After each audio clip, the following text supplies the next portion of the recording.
So the time I spent in the early 2010s traveling the world, engaging in sex tourism, was some of the interestingest times I ever had. It was during these experiences that I met the most evil motherfucker I ever met in my life. So to make a long story short, I was in a city. The city was called China. And I was just walking down the street, minding my own business. Customs didn't sweat me on bringing a couple of little canisters or some embalming fluid with me in my suitcase. So I'm just walking down the street getting faded.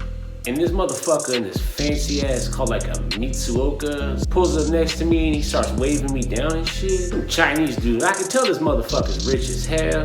And this motherfucker pops out his sunroof speaking English to me, acting all jolly and shit, wants to talk to me. So I'm like, fuck it, dog, alright. So we go out here some drinks. We in some fancy fucking restaurant. We drinking and shit. I can tell this motherfucker likes to party. So I hook him up with some of my sherm sticks. And man, I was fucking blown away. This guy just smoked them like they wasn't nothing. This motherfucker was like, you wanna see some crazy shit? Come with me to my palace, blood. I was like, alright, dog, I'll go with you. Hell yeah. And I let this motherfucker know I'm a Satanist, blood, and I'm a sex tourist. He's on my level. And he's like, I want to show you something, player. So I hop in this motherfucker's ride. He's got a chauffeur and shit, some bamboo forest. This motherfucker's got a giant palace. He ain't even fucking around. Brought like 4 or 5 of these top-notch chizzos. So we getting faded. Me and him, we becoming like blood brothers and shit. I mean, we smoking sherm sticks, we doing lines, we just fucking having a blast. And this motherfucker hits me up with some crazy. So I'm wondering what the fuck this guy, what kind of secrets this motherfucker got?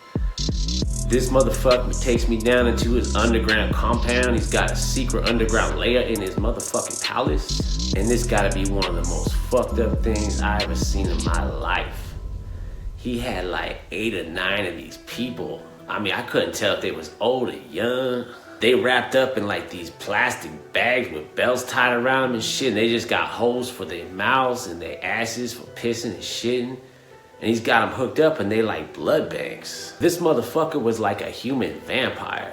He had all these people there and he was using them for blood transfusions for himself. He tells me he's almost 100 years old. He only looked like he was maybe 30. But he been doing this shit forever, blood. He said he started doing this back like World War II and shit. So I learned that day though. If you want to stay young forever, that's the secret, blood. You just gotta kidnap some people, put them in your house or something, and just take their blood. You stay young forever.